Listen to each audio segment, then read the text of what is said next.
What's going on, YouTube? Andre here with the DM Network, y'all. And today I want to talk about a major what if with this game. But before we get into that, y'all, if you're new to the channel, please hit the subscribe button. It's completely free. It doesn't cost you anything at all to do that. And it helps us out tremendously to be able to continue to making this content.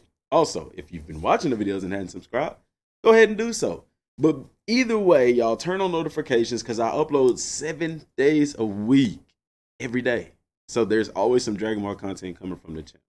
Now on with the video. So the major what if is that what if this game fails? What if it's not what it's cracked up to be? 2019 so far has not been the best year for games. You've had some pretty big name titles to come out, but they're not doing as well as people would have hoped.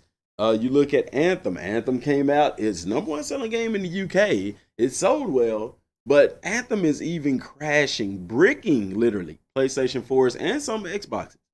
The game is not living up to expectations, which is an EA product. I could have told you that from playing Madden. EA does not care about you. All they care about is getting that money. Okay, but I digress. They even banned 2 of their top streamers of the game. Like, oh my God. Anyway, y'all, Anthem isn't doing too hot. Jump Force, while it's very fun to me, didn't get a lot of positive reviews. So games right now are just like, it's a little tough. You know, with this game coming out in 2019, there's some more games that are coming out, you know, big time games even that, you know, like I think the next one is the Division 2 coming out here pretty soon. And I mean, with the Dragon Ball Z game, especially if they have to make one every year, it's a blessing and it could be a curse. The blessing is that you get new Dragon Ball game every year in some way, shape, form, or fashion, be it mobile, console, whatever. The curse is that having to put out so many games, you know, the games that they put out, #1, could be very limited, not very big updates to the game, like Xenoverse, for instance. The next Xenoverse, I mean, it's like, well, I mean, what story are they going to go with Xenoverse 3? Think about that. You know, what story?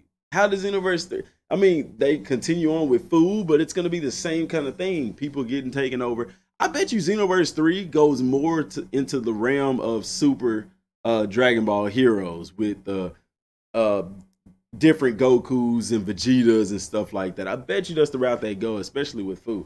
But I digress.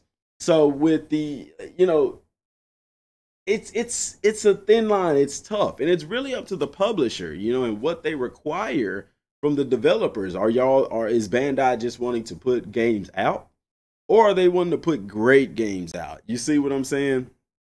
Like, well, if this game flops, we'll have another big game coming out next year, so it's okay.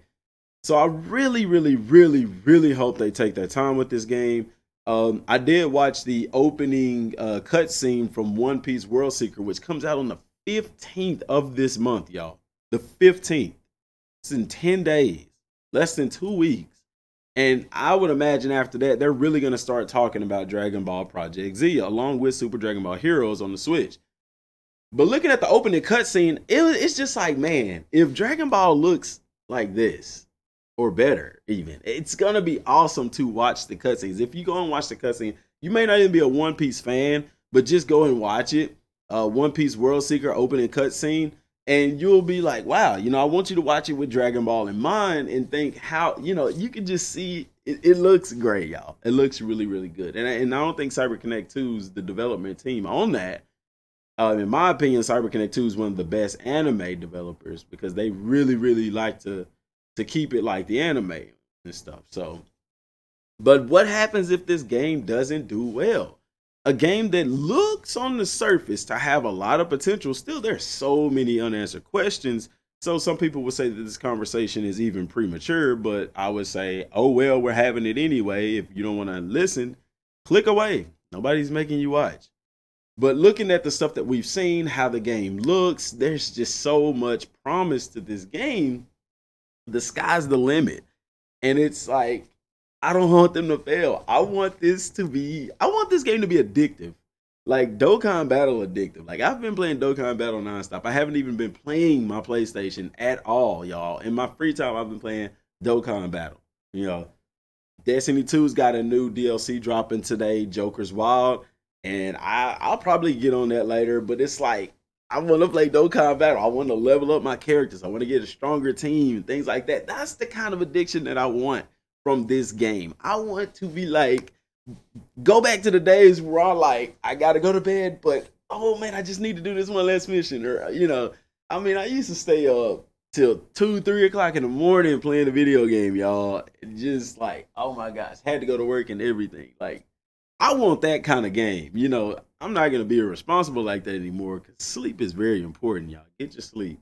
But I want that level of immersion, that level of intensity, that level of hype and love for a game. And we could have that. We could have that so easily, you know. But I do think that they're doing something big with this game. I don't think that this is a small project. I think that this is something big because CyberConnect 2 is on board for it, which is the first time they've worked on a Dragon Ball game. They're bringing in a heavy hitter that Bandai's had partnership with. They've worked with CyberConnect 2 many, many times, of course. But, and and obviously it's like, who could we get to make this game work? And for them to choose them says a lot. Says a lot. And I'm excited about it. I know y'all are excited about it. Oh my gosh, I just don't want this game to fail in any way. Will it have every single thing that we want in it? Probably not, just being honest. But if it has some of the major things like training, super attack and ultimate attack cutscenes, like whenever you perform it, there's this, just over the top dramatic, knocking them straight through the mountains or smashing them into the ground. Oh my gosh, like over the top combos with I'm not talking about intricate combos. I'm not talking about like Fighter Z combos, Fighters combos. I'm talking like blasting key blasts and smoke and dirt and rocks and stuff is just everywhere. Like, I want something on that level, man. And if I get that, it's gonna be fun. The game is already interesting. Dragon Ball in itself is interesting. Let's make this game fun. Let's make it immersive. Let's make it last. But y'all, that's all I got for right now. I gotta get ready to go to work. So like I said, if you're new to the channel, y'all, subscribe. If you've been watching the videos, I appreciate the support. If you haven't subscribed, please do, y'all. We just passed 2,700 subscribers, and I'm super, super, super duper excited because I believe when I started talking about this game, I don't even know if we were at 2,000. I don't know. I think maybe was at 2,000. Regardless, the channel is growing, and I'm happy that it's growing with Dragon Ball because that's what I like, love, and I can talk about it all day. Till next time, y'all. Thanks for watching. Peace.